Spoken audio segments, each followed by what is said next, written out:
Welcome to A1 TV Telugu news. నేను భువన. Details చూద్దాం. ఏలూరులోని Powerpet camp కార్యాలయంలో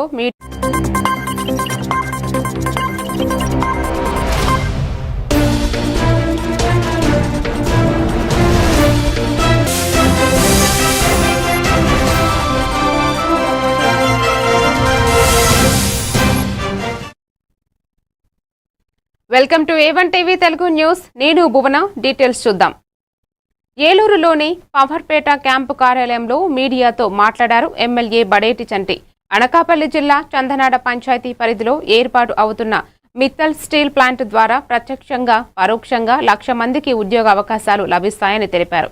సుమారు 5,465 ఎకరాల్లో నిర్మితమవుతున్న ఈ ప్రాజెక్టు 2030 నాటికి మొదటి దశ పూర్తి చేసుకుంటుందని పేర్కొన్నారు. రాష్ట్ర పారిశ్రామిక అభివృద్ధికి ఈ స్టీల్ ప్లాంట్ కీలకమని, యువతకు ఉపాధి అవకాశాలు పెంచేందుకు రాష్ట్ర ప్రభుత్వం చేపడుతున్న చర్యలు ఫలితాలు ఇస్తున్నాయని అన్నారు. ఈ సమావేశంలో మామిళ్లపల్లి పార్థసారథి, పెద్దిబోయిన శివప్రసాద్, చోడే వెంకటరత్నం తదితరులు పాల్గొన్నారు. అయితే పరోక్షంగా కానీ ప్రత్యక్షంగా కానీ 1,00,000 మందికి ఉపాధి కల్పించడం జరుగుద్ది. ఇది 2030 నాటికి ఫస్ట్ ఫేజ్ మరి ప్రారంభించడం కూడా జరుగుద్ది.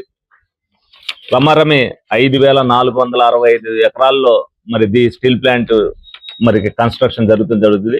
ఏదైతే నారా లోకేష్ గారు 20 లక్షల ఉద్యోగాలు అన్నారు, అదే విధంగా స్పీడ్ ఆఫ్ డూయింగ్ లో, ఈజీ ఆఫ్ డూయింగ్ లో చేసి కూటమి ప్రభుత్వం ఎవరైతే పరిశ్రమలు స్థాపిస్తున్నారో వాళ్ళందరికీ కూడా రాయితీలు అవ్వచ్చు, వాళ్ళకి ఏదైతే పర్మిషన్లు అవ్వచ్చు, 24 గంటల్లో వాళ్ళకి కావాల్సిన ఇవ్వటం వల్ల పారిశ్రామికవేత్తలు కూడా అందరూ కూడా పరుగులు తీస్తున్నారు. దానిలో భాగంగానే మరి అనకాపల్లిలో స్టీల్ ప్లాంట్ అనేది రావటం జరిగింది. దాన్ని మరి నారా లోకేష్ గారు చాలా ప్రోత్సాహంతో అనేక దేశాలు తిరుగుతూ కూడా ప్రతి పారిశ్రామికవేత్తకి కూడా మా ఆంధ్రప్రదేశ్కి వస్తే మీకు ఏ బెనిఫిట్స్ జరుగుతాయి అనేది కూడా వాళ్ళందరికి కూడా చెప్పడం జరుగుతుంది. మరి అభివృద్ధి అంటే ఏ విధంగా ఉంటది, ఒక ప్రభుత్వం మీద నమ్మకం ఉంటే పారిశ్రామికవేత్తలు ఏ విధంగా వస్తారు అనే దానికి నిదర్శనమే ఈ స్టీల్ ప్లాంట్ అనేది ప్రజలందరూ కూడా తెలుసుకోవాలి. దీనిలో భాగంగానే మరి ప్రతి ఒక్కరు కూడా ప్రజలు ఏదైతే ఆ రోజున 20 లక్షల ఉద్యోగాలు నారా లోకేష్ గారు యోగాల యాత్రలో ప్రకటించారో దాని దిశగానే మరి ఈ ప్లాంట్ నిర్మాణం జరుగుతుంది అనేది మీ అందరికి కూడా తెలియజేస్తూ, మరి అదే విధంగా ప్రతి విషయంలో కూడా ఆంధ్రప్రదేశ్ సంక్షేమానికి కానీ అభివృద్ధికి కానీ కేర్ ఆఫ్ అడ్రస్ గా మరి దేశవ్యాప్తంగా